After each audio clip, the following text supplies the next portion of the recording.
আসসালামু আলাইকুম রহমতুল্লাহি ওয়া বারাকাতুহু। সম্মানিত দর্শক, রাষ্ট্রপতি পদ নিয়ে বেশ ঝামেলায় পড়েছে বর্তমান বিএনপি সরকার। একটি ত্রিমুখী লড়াই, একটি ত্রিভুজ সংকট, যা কিনা সরকারের অস্তিত্ব নিয়ে টান দিতে পারে। সংকটগুলো আগে বলে নেই।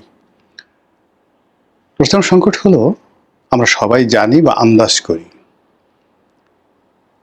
বিএনপি সরকারের সঙ্গে সরকার গঠনের আগে যে লন্ডন বৈঠক হয়েছিল, সেখানে নিঃসন্দেহে ডক্টর মোহাম্মদ ইউনূসের সঙ্গে বিএনপির একটি সমঝোতা হয়েছিল এবং সেই সমঝোতা জামাত এবং এনসিপি তারা এতে রাজি হয়েছিল।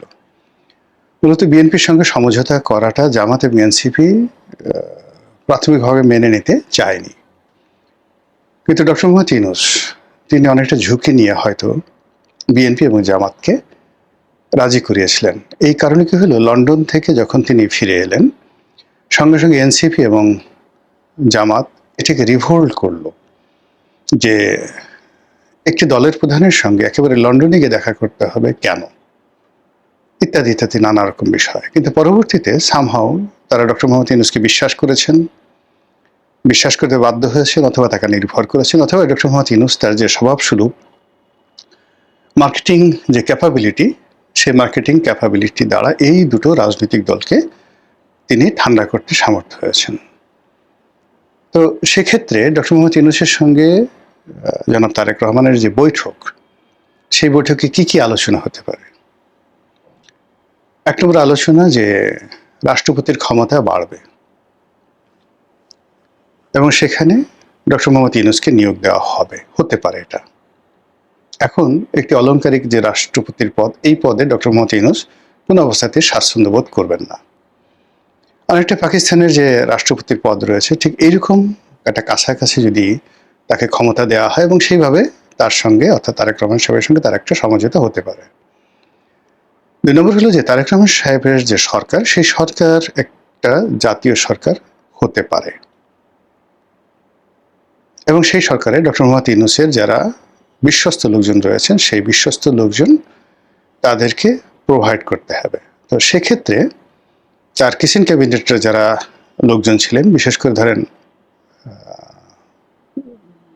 লামিয়া মোর্শেদ, তারপর আদিলুর রহমান শুভ্র, এই যে এখন যিনি আছেন খলিলুর রহমান, তিনি, আরও যারা ছিলেন কয়েকজন, ফাইজুল কবির খান, তারা টেকনোক্র্যাট কোঠায় বিএনপির মন্ত্রী পরিষদে স্থান পাবেন, এই ধরনের একটা কথা হতে পারে।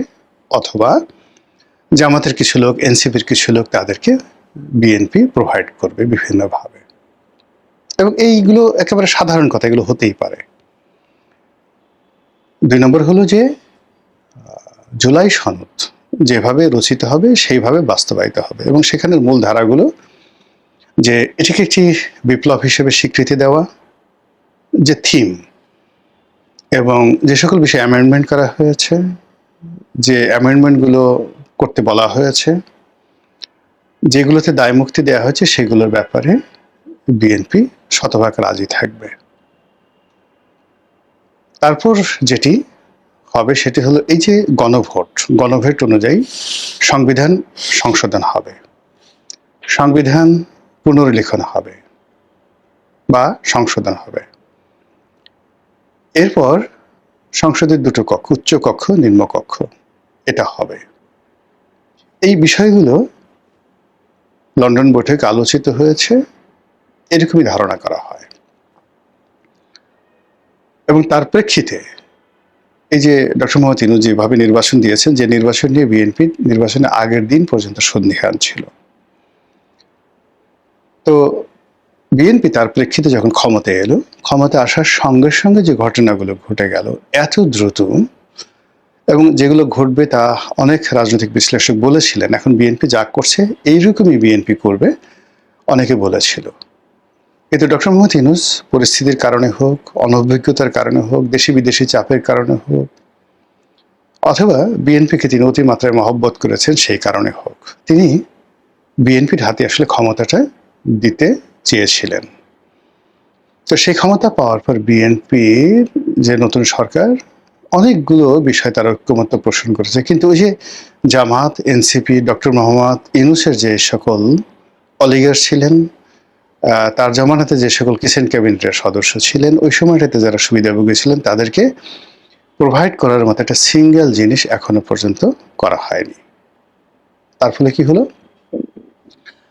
তার ফলে যেটা হলো যে ক্রমশ এনসিপির সঙ্গে, জামাতের সঙ্গে, বিএনপির সঙ্গে, ডক্টর ইউনূসের সঙ্গে একটা দূরত্ব তৈরি হয়েছে, এবং সেই দূরত্বটা এখন একটা ভয়ঙ্কর আকার ধারণ করেছে। এটি গেল এক। ফলে ডক্টর মোহাম্মদ ইউনূসের এই রাষ্ট্রপতি পদে ফিরে আসা, রাষ্ট্রপতির ক্ষমতা বৃদ্ধি করা, এটি এখন অনেকটা আসমানের চাঁদ তারা হয়ে গেছে। দ্বিতীয় বিষয় হলো বিএনপির ভিতরের এক শ্রেণীর বেশিরভাগ লোক তারা কারণই খুঁজে পাচ্ছেন না যে কেন আওয়ামী লীগ জমানাতে যিনি রাষ্ট্রপতি ছিলেন, বা আওয়ামী লীগের রাষ্ট্রপতি শাহাবুদ্দিন চুপ্পু, যাকে জামাতের লোক, এনসিপির লোক একেবারেই দেখতে পারেন না, এবং ডক্টর মোহাম্মদ ইউনূস একেবারেই পছন্দ করেন না, আমেরিকান লবিও পছন্দ করছে না, সেই মানুষটিকে রাষ্ট্রপতির পদে রেখে বিএনপি লাভ কি হচ্ছে? বিএনপি কেন তার রাজনৈতিক যারা মিত্র, দীর্ঘদিনের মিত্র, এখন যাদেরকে মামু বানানো হয়েছে, আমি এবং মামুদের সরকার, যাদেরকে ছায়া বিরোধী দল, যাদেরকে গৃহপালিত বিরোধী দল ভার্সন এআই, আর্টিফিশিয়াল ইন্টেলিজেন্স তৈরি করে সরকারকে টিকিয়ে রাখা হয়েছে, যাদেরকে ইলেকশন ইঞ্জিনিয়ারিং বলেন, ফল ইঞ্জিনিয়ারিং বলেন, যে সকল দুর্নাম বদনাম হচ্ছে, যারা দে দ্য পার্ট অফ ইট, যাদের সম্মিলিত যে ম্যাটিকুলাস ডিজাইন, সেই ডিজাইনের ফলে সরকার, আওয়ামী লীগ সরকারের পতন হয়েছে, শেখ হাসিনা বাংলাদেশ থেকে চলে যেতে বাধ্য হয়েছে, যার ফলে বিএনপি ক্ষমতায় এসেছে। কাজী তাদেরকে ক্ষুব্ধ করে, তাদেরকে অপমানিত করে, তাদেরকে লাঞ্ছিত করে, তাদের মনে কষ্ট দিয়ে, কোন স্বার্থে, কোন ক্যাটাগরিতে, কোন উদ্দেশ্যে বর্তমান রাষ্ট্রপতিকে বহাল রাখা হয়েছে, এটা বিএনপির লোকজন প্রশ্ন করছে দলের শীর্ষ নেতৃত্বকে। দ্বিতীয়ত হলো তাদের প্রশ্ন যে আমরা এই যে জনাব শাহাবুদ্দিন চুপ্পু, তাকে যে সরাতে পারছি না বা সরাচ্ছি না, এটা কি আমাদের ইচ্ছায়, নাকি এখানে তৃতীয় পক্ষ আছে, চতুর্থ পক্ষ আছে, ভারত আছে, দিল্লি আছে, এখানে সেনাবাহিনী আছে? তাহলে কি তারেক রহমান সাহেব স্বাধীন নন? এই রাষ্ট্রপতি তাদের জন্য কি ভালো হবে না মন্দ হবে? এই একটা গ্রুপ যারা বিএনপির মধ্যে চিন্তা ভাবনা করেন, তারা চিন্তা ভাবনা করছেন। আরেকটি যারা বিএনপির আবেগপ্রবণ গ্রুপ, তাদের বক্তব্য হলো যে এই দলে সারাটা জীবন এই দলের পিছনে শেষ করে দিয়েছেন। এরকম অনেক শীর্ষ নেতৃত্ব রয়েছেন যাদেরকে জীবন সানিয়ে এসে রাষ্ট্রপতি পদে দিলে সর্বাঙ্গীন সুন্দর হবে, দেখতে ভালো লাগবে, নেতাকর্মীরা আনন্দ পাবে। এক্ষেত্রে সবার আগে নাম আসছে মির্জা ফখরুল সাহেব, যে তাকে রাষ্ট্রপতি পদে মনোনয়ন দেওয়া হোক। কেউ কেউ ডক্টর মঈন খান, কেউ কেউ নজরুল ইসলাম খান, তাদের নামও বলছেন। কেউ কেউ আবার গয়েশ্বর রায়, তার নামও বলছেন যে ঠিক আছে, আমাদের দেশে কখনো একজন হিন্দু কমিউনিটির লোক রাষ্ট্রপতি হননি, তো তাকে যদি রাষ্ট্রপতি করা হয় সরকার একটা উদার হবে।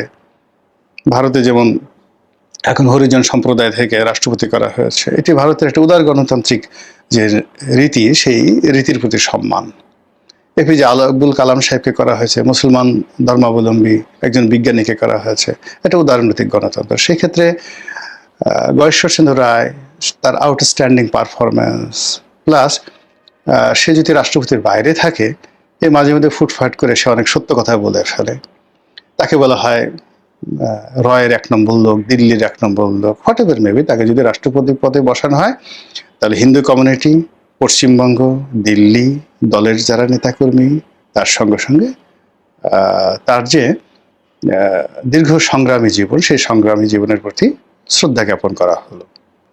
এভাবে অনেকের নাম আসছে, এবং বিএনপির যারা আবেগপ্রবণ নেতাকর্মী, তারা আশা করছে যে কেন আমরা আমাদের এরকম একটা গুরুত্বপূর্ণ পদ, অলংকারিক পদ, সেখানে আমাদের নিজেদের লোক না বসিয়ে কেন আমরা জনাব শাহাবুদ্দিন চুপ্পু তাকে রাখবো?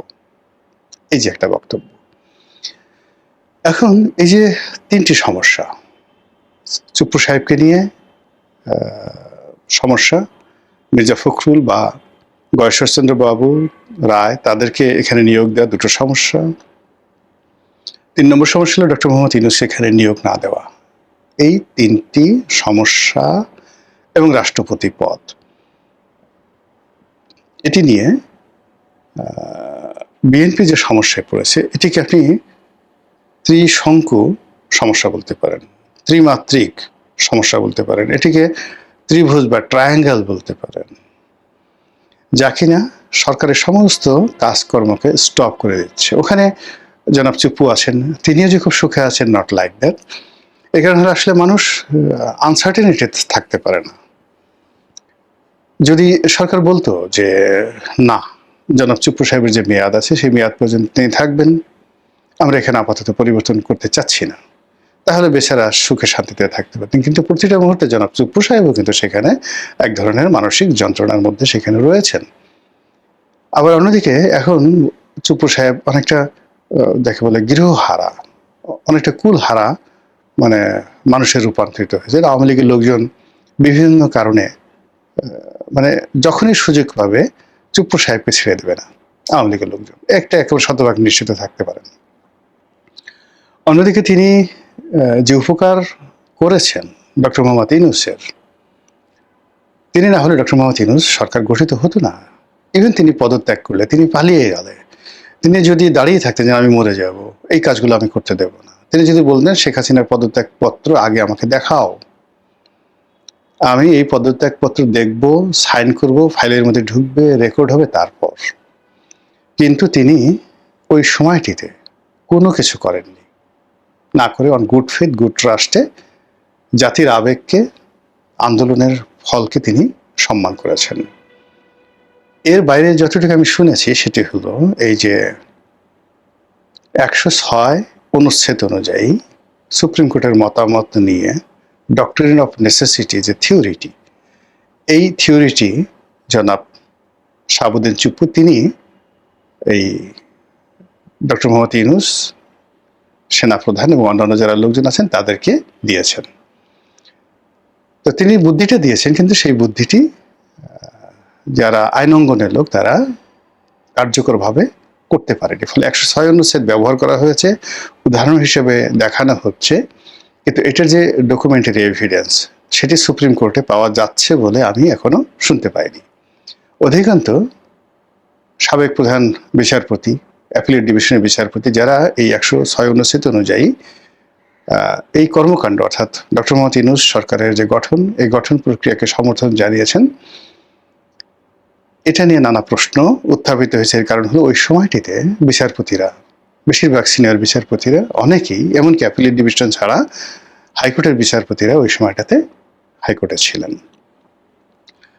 তো কাজেই এগুলি নিয়ে সমস্যা তৈরি হচ্ছে, এগুলি নিয়ে নানা রকম তর্ক এবং বিতর্ক তৈরি হচ্ছে, এবং এই বিতর্ক সমাধান না করে বিএনপি কার্ড বিতরণ করছে। আবার সেই কার্ড নিয়ে অমির রহমান পিয়াল সে যে গান রচনা করেছে, বায়োস্কোপ, তো আইলো তারেক জিয়া সবার ভাইয়া, সে যে অসাধারণ হৃদম, ভাইয়া কার্ড বেচে। তো এই যে ভাইয়া কার্ড বেচে বা কার্ড বিক্রি করে, এগুলো নিয়ে যে বায়োস্কোপ তৈরি করেছে বা গানের যে রিদম, এটা নিয়ে টিকটক হচ্ছে, এবং এটা এখন মানুষের এত রিদম, এত মানে এটা নিয়ে মানুষ খেলছে। তারেক রহমান সাহেবকে একটা বিখ্যাত কথা আমি লিকওয়ানের মুখে শুনেছি, সিঙ্গাপুরের প্রধানমন্ত্রী, অর্থাৎ যখন কোনো একজন সরকার প্রধানকে, পাওয়ারফুল মানুষকে মকারির মধ্যে ফেলে দেওয়া হয়, তুচ্ছ তাচ্ছিল্যের মধ্যে ফেলে দেওয়া হয়, তার রাজনীতির ক্যারিয়ার শেষ, এবং তার দ্বারা আর কখনো প্রশাসনিক কর্মকাণ্ড চালানো সম্ভব নয়।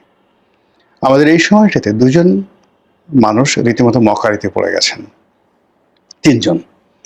এক নম্বর হলো শিক্ষামন্ত্রী এহসানুল হক মিলন, এখন তাকে নিয়ে লাইভ টেলিকাস্ট হচ্ছে, পোলাপান তাকে নিয়ে সেলফি তুলছে, তাকে সামনে রেখে, তাকে অনুকরণ করে তারই সামনে তাকে নিয়ে ঠাট্টা করছে, এই কেমন আছো, ভালো আছো তো, তার সামনে। মানে শিক্ষামন্ত্রী যাচ্ছেন, কয়েকটা মেয়ে ছেলে দাঁড়িয়ে তাকে মকারি করছে, এবং যেমন খুশি তেমন সাজের মতো আচরণ করতে চেয়েছে। তিনি হাঁটছেন, ছোট ছোট বাচ্চা প্রাইমারি ছেলেরা তাকে নিয়ে সেলফি তুলছে। It's a mockery. এটা সম্মান প্রদর্শন নয়, এটা আকর্ষণ নয়। সিমিলারলি প্রধানমন্ত্রী তারেক রহমান সাহেবকে নিয়ে মকারি হচ্ছে। এই যে একটা বায়োস্কোপ, অমির রহমান পিয়ালের একটা বায়োস্কোপ, এটাকে নিয়ে যত লক্ষ লক্ষ টিকটক এবং শত শত কোটিবার এই টিকটক গুলো যেভাবে মানুষ দেখছে, যেভাবে তার প্রতিটা জিনিস, তার সরকারের কর্মকাণ্ড যেভাবে সমালোচনা করছে, এটা আমার জানা মতে এই সমসাময়িক দুনিয়াতে অন্য কোনো সরকার প্রধানকে নিয়ে এই মকারি হয়নি, সেটি তাকে নিয়ে হচ্ছে।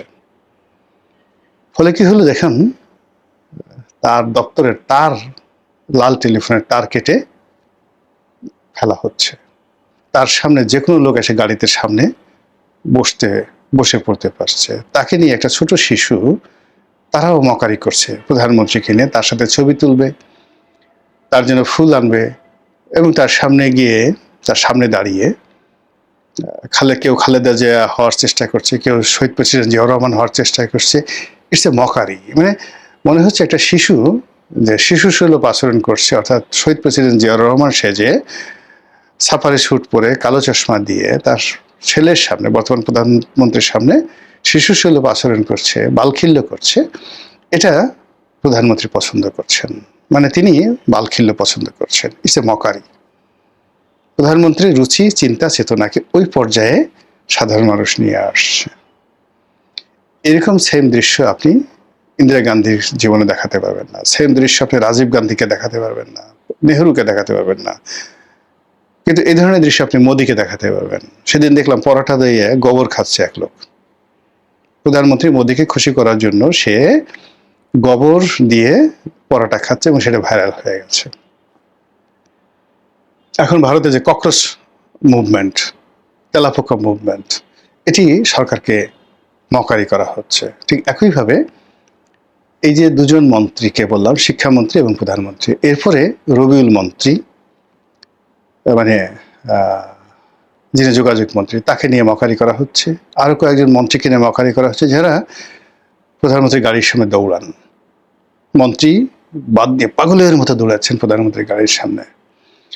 তো আলটিমেটলি কি হলো, রাষ্ট্রপতির মতো একটা গুরুত্বপূর্ণ পদ, সেখানে একটা ত্রিমাত্রিক সমস্যা তৈরি করে প্রধানমন্ত্রী যে কাজগুলো করছেন, সেটা খাল কাটা হোক, সেটা কার্ড বিতরণ করা হোক, সেটা মঞ্চে বক্তব্য দেওয়া হোক, হোয়াট এভার মেবি। এমনকি তিনি যে এই যে বিভিন্ন সরকারি অনুষ্ঠানে যাচ্ছেন, পুলিশের অনুষ্ঠানে যাচ্ছেন, মিলিটারি অনুষ্ঠানে যাচ্ছেন, বিজিবির অনুষ্ঠানে যাচ্ছেন, আনসারদের অনুষ্ঠানে যাচ্ছেন, সবাই তার মাথায় একটা ক্যাপ পরিয়ে দিচ্ছে, মানে 5 স্টার জেনারেল, 5 তারকা জেনারেল, ফিল্ড মার্শাল জনাব তারেক রহমান। আচ্ছা, আপনি দেখেন তো এরকম 5 স্টার জেনারেল, যেটা শেখ হাসিনাকে এই প্রথম টুপি পরায় দেওয়া হতো, 5 স্টার জেনারেলের পোশাক পরিয়ে দেওয়া হতো, এরকম একটা পোশাক 5 স্টার জেনারেল পোশাক নরেন্দ্র মোদী পরেছেন, ইমরান খান, শাহবাজ শরীফ, কিংবা ধরুন 5 স্টার জেনারেলের এরকম কোনো পোশাক আপনি এই জমানাতে ডোনাল্ড ট্রাম্প পরেছেন, পুতিন পরেছেন, এমনকি কিম এরকম একটা জেনারেলের পোশাক পরে 5টা স্টার লাগানো টুপি মাথায় দিয়ে উত্তর কোরিয়ার প্রেসিডেন্ট কিম, যাকে বলা হয় পাগল প্রেসিডেন্ট, সেখানেও এই ঘটনা, এই মকারি সেনাবাহিনী করতে সাহস পায়নি। আর এই ঘটনা এখন বাংলাদেশে আনসাররা করছে, পুলিশ করছে, অন্যান্য বাহিনী করছে। ফিল্ড মার্শাল শেখ হাসিনা, তারপরে এখন নতুন ফিল্ড মার্শাল তারেক রহমান। তো বুঝতে পারেন যে এই যে বিষয়গুলো যে হচ্ছে, কেউ কথা বলছেন না, কেউ গুরুত্ব দিচ্ছেন না, আর ডে বাই ডে হাওয়ার মিঠাইগুলো উড়ে যাচ্ছে। আমরা ছোটবেলা হাওয়ার মিঠাই খেতাম না, সেরকম অবস্থা হচ্ছে। আশা করি সরকারের যারা কর্তা ব্যক্তি বিষয়টি দেখবেন, ভাববেন, বুঝবেন এবং চিন্তা করবেন। আসসালামু আলাইকুম রহমতুল্লাহি ওয়া বারাকাতুহু।